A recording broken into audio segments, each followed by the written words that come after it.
اعوذ باللہ من الشیطان الرجیم، بسم اللہ الرحمن الرحیم۔ الحمد للہ رب العالمین والصلاة والسلام علی سید المرسلین وخاتم النبیین، اما بعد۔ صحیح بخاری، باب کتاب الادب، حدیث نمبر 6078، اردو ترجمہ۔ نافرمانی کرنے والے سے تعلق توڑنے کا جواز۔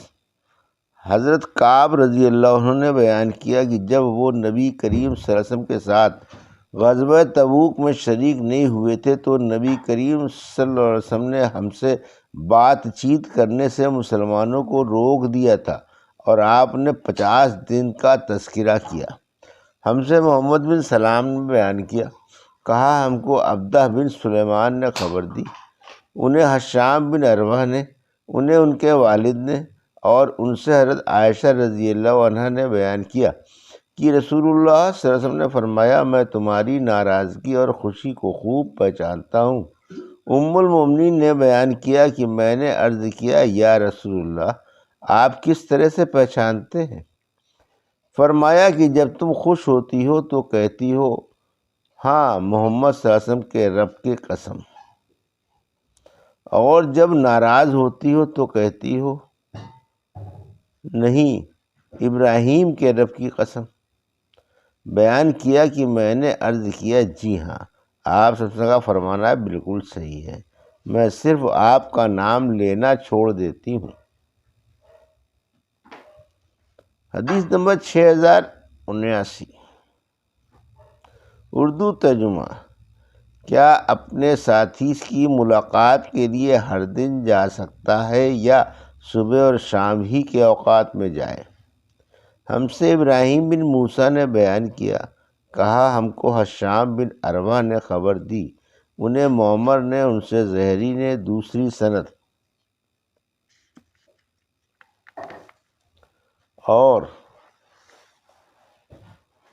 لیث بن سعد نے بیان کیا کہ مجھے عقیل نے بیان کیا، ان سے ابن شہاب نے بیان کیا، انہیں عروہ بن زبیر نے خبر دی، اور ان سے نبی کریم صلی اللہ علیہ وسلم کی زوج مطہرہ عائشہ رضی اللہ عنہا نے بیان کیا کہ جب میں نے ہوش سنبھالا تو اپنے والدین کو دین اسلام کا پیرو پایا، اور کوئی دن ایسا نہیں گزرتا تھا کہ جس میں رسول اللہ صلی اللہ علیہ وسلم ان کے پاس صبح و شام تشریف نہ لاتے ہوں۔ ایک دن ابوبکر رضی اللہ عنہ والد ماجد کے گھر میں بھری دوپہر میں بیٹھے ہوئے تھے کہ ایک شخص نے کہا، یہ رسول اللہ صلی اللہ علیہ وسلم تشریف لا رہے ہیں۔ یہ ایسا وقت تھا کہ اس وقت ہمارے یہاں رسول اللہ علیہ وسلم کے آنے کا معمول نہیں تھا۔ ابوبکر رضی اللہ عنہ بولے کہ اس وقت صلی اللہ علیہ وسلم کا تشریف لانا کسی خاص وجہ سے ہی ہو سکتا ہے۔ پھر آپ صلی اللہ علیہ وسلم نے فرمایا، مجھے مکہ چھوڑنے کی اجازت مل گئی۔ حدیث نمبر 6080، اردو ترجمہ۔ ملاقات کے لیے جانا، اور جو لوگوں سے ملاقات کے لیے گیا اور انہی کے یہاں کھانا کھایا تو یہ جائز ہے۔ حضرت سلمان فارسی رضی اللہ عنہ حضرت ابو درداء رضی اللہ عنہ سے ملاقات کے لیے ان کے یہاں گئے اور انہی کے یہاں کھانا کھایا۔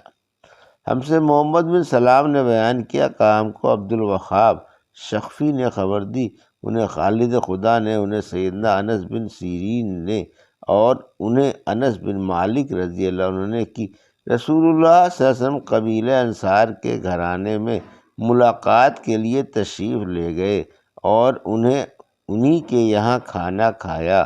جب آپ صلی اللہ علیہ وسلم واپس تشریف لانے لگے تو آپ کے حکم سے ایک چٹائی پر پانی چھڑکا گیا اور آن حضرت صلی اللہ علیہ وسلم نے اس پر نماز پڑھی اور گھر والوں کے لیے دعا کی۔ حدیث نمبر 6081، اردو ترجمہ۔ جب دوسرے ملک کے وفود ملاقات کو آئیں تو ان کے لیے اپنے آپ کو آراستہ کرنا۔ ہم سے عبداللہ بن محمد نے بیان کیا، کہا ہم سے عبد الصمد بن عبد الوارث نے کہا کہ مجھ سے میرے والد نے بیان کیا، کہا کہ مجھ سے یحییٰ بن ابی اسحاق نے کہا کہ مجھ سے سالم بن عبداللہ نے پوچھا کہ استبرق کیا چیز ہے؟ میں نے کہا کہ دیباج سے بنا ہوا دبیز اور کھردار اور کھردرا کپڑا۔ پھر انہوں نے بیان کیا کہ میں نے عبداللہ بن عمر رضی اللہ عنہ سے سنا، انہوں نے بیان کیا کہ عمر رضی اللہ عنہ نے ایک شخص کو استبرق کا جوڑا پہنے ہوئے دیکھا تو نبی کریم صلی اللہ علیہ وسلم کی خدمت میں اسے لے کر حاضر ہوئے اور عرض کیا کہ یا رسول اللہ، اسے آپ خرید لیں، اور وفد جب آپ سے ملاقات کے لیے آئیں تو ان کی ملاقات کے وقت اسے پہن لیا کریں۔ آن صلی اللہ علیہ وسلم نے فرمایا کہ ریشم تو وہی پہن سکتا ہے جس کا آخرت میں کوئی حصہ نہ ہو۔ خیر، اس بات پر ایک مدت گزر گئی۔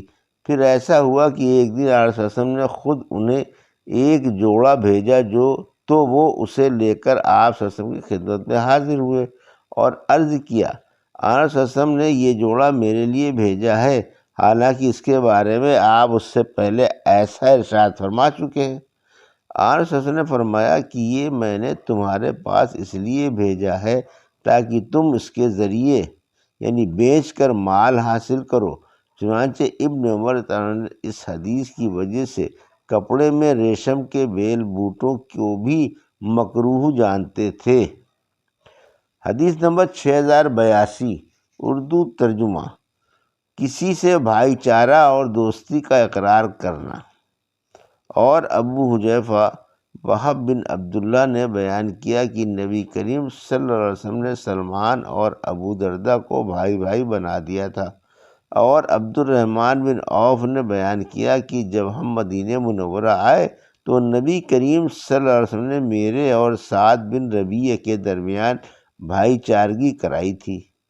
ہم سے مسدد بن مسرد نے بیان کیا، کہا ہم سے یحییٰ بن سعید قطان نے بیان کیا، ان سے حمید طویل نے اور ان سے انس رضی اللہ عنہ نے بیان کیا کہ جب عبد الرحمن بن عوف ہمارے یہاں آئے تو نبی کریم صلی اللہ علیہ وسلم نے ان میں اور سعد بن ربیع میں بھائی چارگی کرائی۔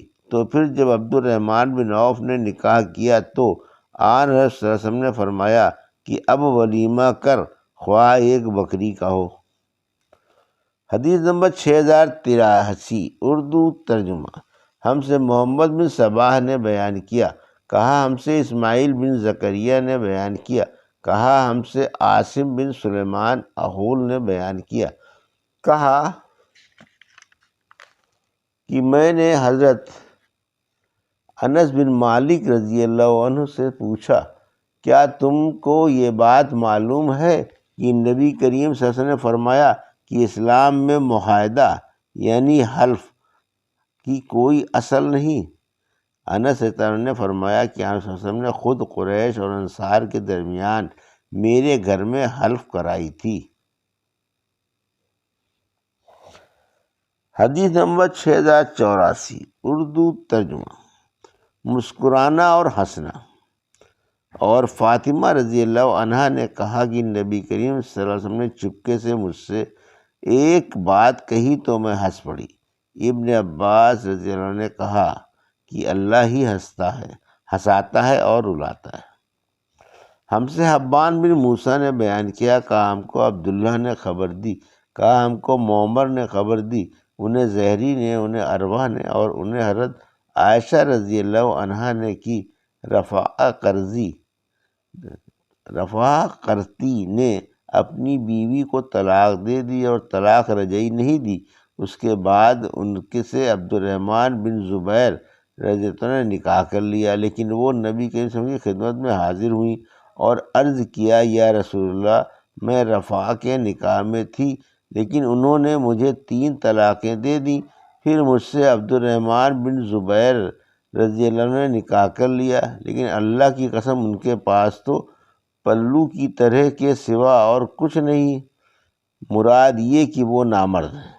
اور انہوں نے اپنی چادر کا پلو پکڑ کر بتایا۔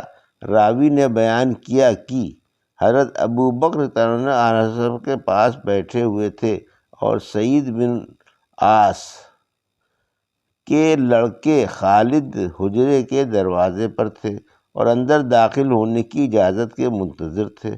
خالد بن سعید اس پر حضرت ابو بکر رضی اللہ عنہ کو آواز دے کر کہنے لگے کہ آپ اس عورت کو ڈانٹتے نہیں کہ آن صلی اللہ علیہ وسلم کے سامنے کس طرح کی بات کہتی ہے، اور حضور اکرم صلی اللہ علیہ وسلم نے تبسم کے سوا اور کچھ نہیں فرمایا۔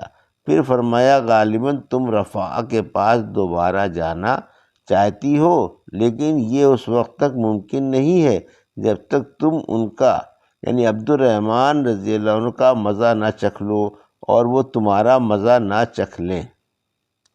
یہ تھی صحیح بخاری باب کتاب الادب کی حدیث نمبر 6078 سے